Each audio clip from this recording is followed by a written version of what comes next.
Os objetivos do PAEF: contribuir no desempenho da função protetiva familiar. Procura espontânea versus espaço de denúncias não é um espaço de denúncia, tá? Proteção social especial de média complexidade, nem de alta, nem básica, ela é um espaço de denúncia, ela é um espaço de procura espontânea, de acolhida, de acompanhamento social. As denúncias, elas são significadas e são encaminhadas para os órgãos competentes junto ao usuário, empoderando ele nesse processo. Facilitar o acesso imediato. População de rua, por exemplo, é muito corriqueiro isso. A dificuldade, eles reclamam que não conseguem atendimento nas unidades para tirar documentação civil, nos órgãos públicos de saúde, enfim, facilitar esse acesso imediato.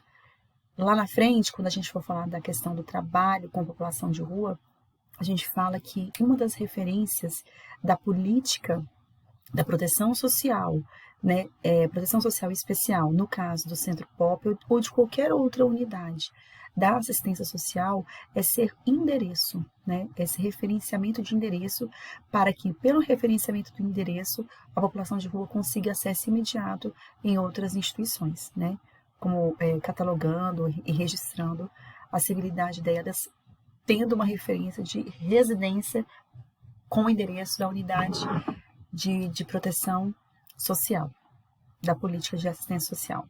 Referência no âmbito protetivo. Ser referência no âmbito protetivo é muito legal, porque a família, ela acaba construindo, e não é a família que acaba construindo, é dentro do acompanhamento do serviço do PAEF ou de todos os outros serviços da proteção social especial, a família reconhece como referência, tá? De proteção, especificamente da política social especial. Porque ali o CREAS, o Centro POP, o Centro DIA e as unidades da alta complexidade é um ambiente protetivo para elas, né? Onde elas têm referência de laços, de construção de relações protetivas, sobretudo institucionais, né? Primeiramente institucionais, depois como referência de um acompanhamento para as suas relações privadas, familiares, tá? Privativas, familiares de proteção. Os objetivos também do PAEF é a integridade e a autonomia.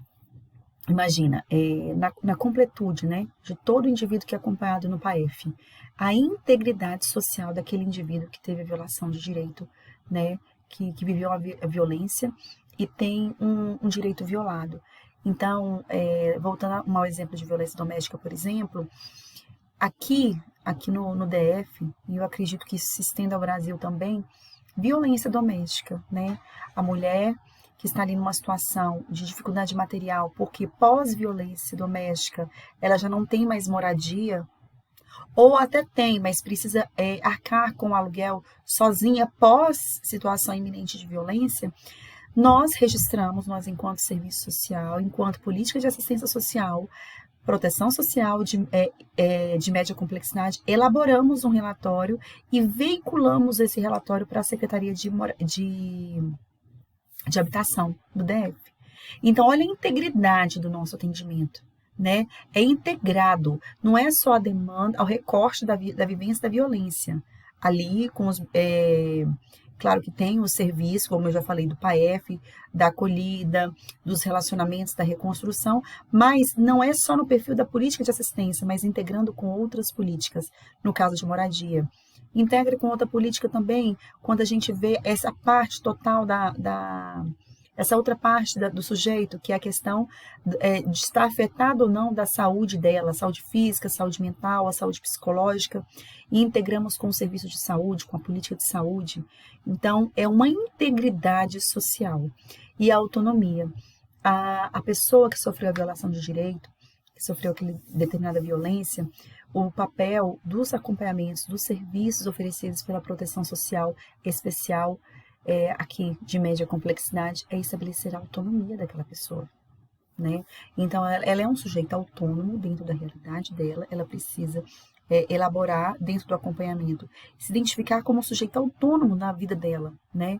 Identificar direções e ter uma noção completa, mais ampla, né? Autônoma mesmo, de protagonista sobre as direções que são possíveis a serem tomadas de proteção e de previsão futura, né, para a vida dela. Então, a integridade, numa noção mais de 360 graus sobre o sujeito, o ser humano, né, e a autonomia, o papel dele de empoderamento, de propriedade sobre a vida dele e as relações dele.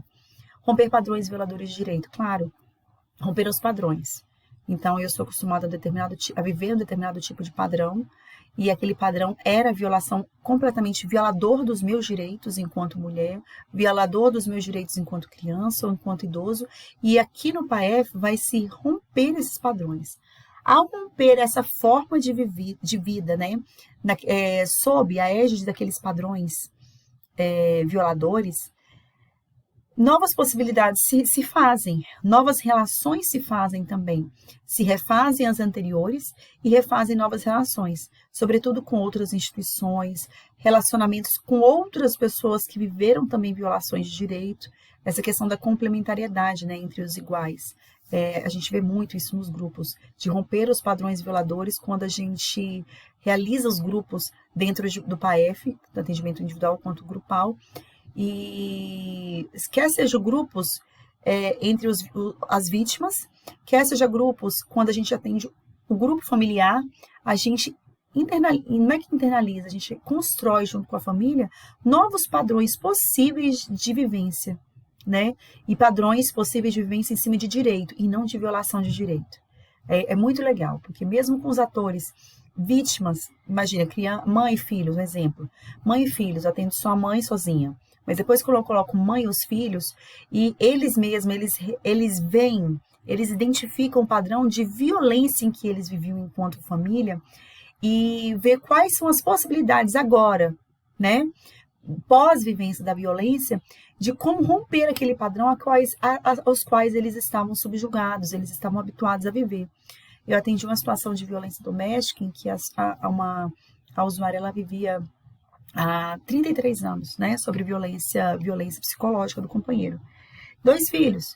E esses 2 filhos, eles cresceram, já são adultos.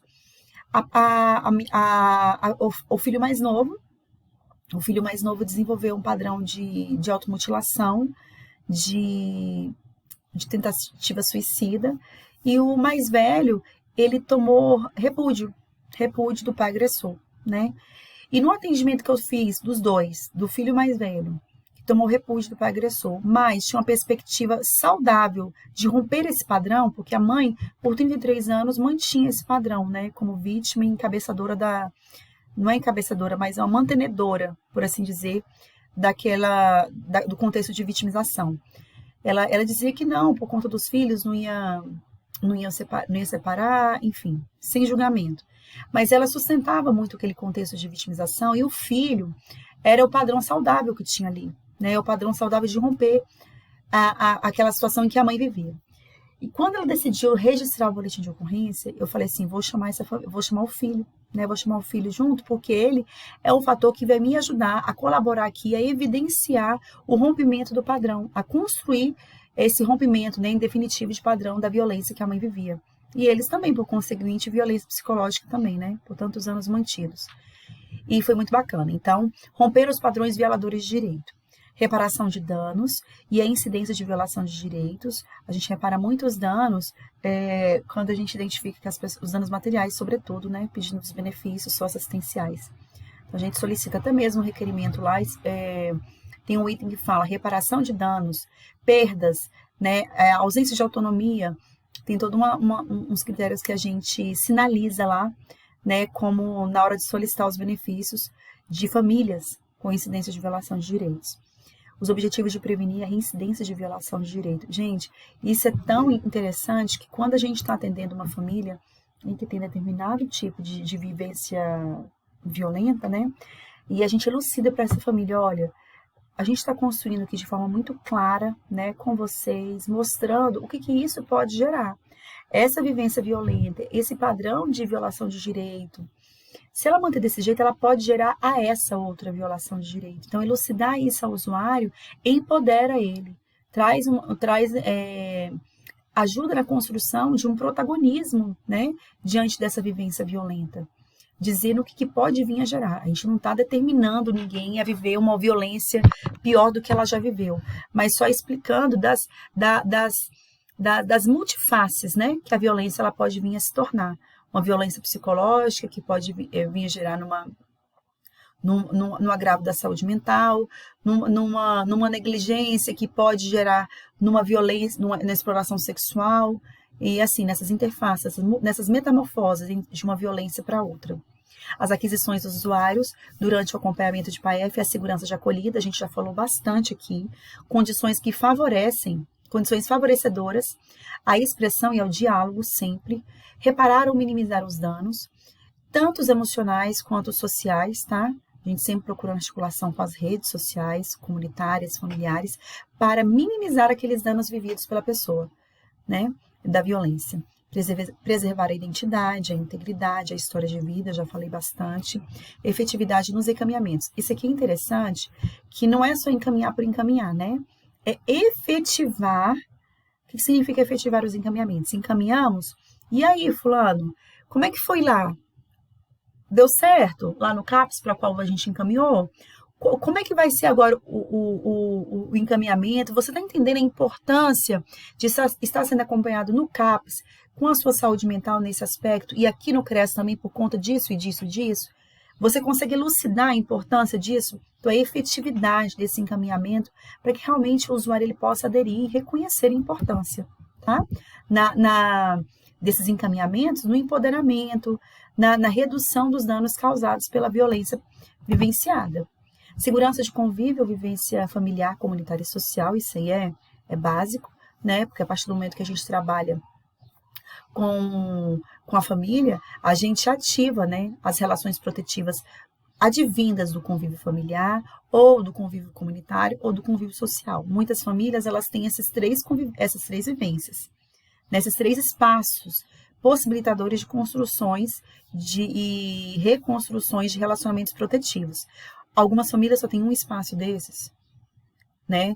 Mas, assim, são aí os três mais apresentáveis e que a gente possa estar trabalhando relações de proteção dentro de cada esfera de rede social dessa, de convívio.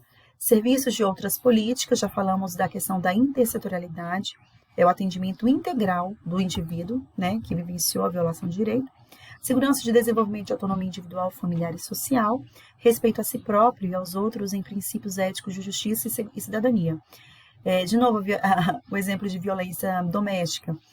Eu uso muito, inclusive, nos meus atendimentos, quando a mãe vira para mim e fala assim, não, eu não procurei nenhuma decisão até hoje, né, sobre denunciar ou não meu companheiro, porque, afinal de contas, ele trata muito bem meu filho, e meu filho gosta muito dele, ele maltrata até a mim, né? Ele maltrata até a mim.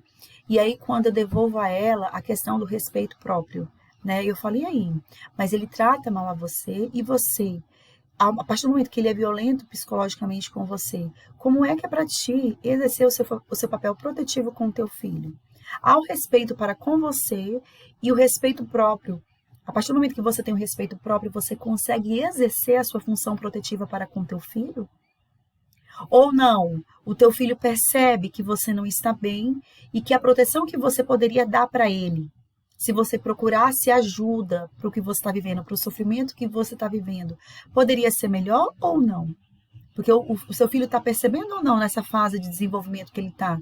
Então, eu devolvo para ela o respeito a ela no relacionamento de proteção para com o filho, ou seja, há um princípio ético de justiça mútua ali, né? De justiça social dentro daquela família, nos respeitos à dignidade dela enquanto mulher, ao direito dela enquanto mulher de não ser violada psicologicamente, fisicamente, intelectualmente, e do filho também, de não perpassar por uma situação de violência familiar, mas que ela entenda isso, que há um princípio de justiça social, de cidadania, de direito do filho também, de viver de um espaço saudável e de receber uma proteção saudável advinda daquela mãe, né?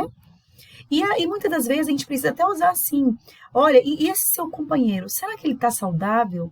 Será que essa relação é uma relação ética, justa dele para com você? Ele também tem histórias de vida dele em que pode vir a desencadear em resultar nessa atitude violenta para com você também. Então, o fato de estar denunciando, ou o fato de você olhar para essa sua realidade, né, olhar para si nessa vivência que você tem,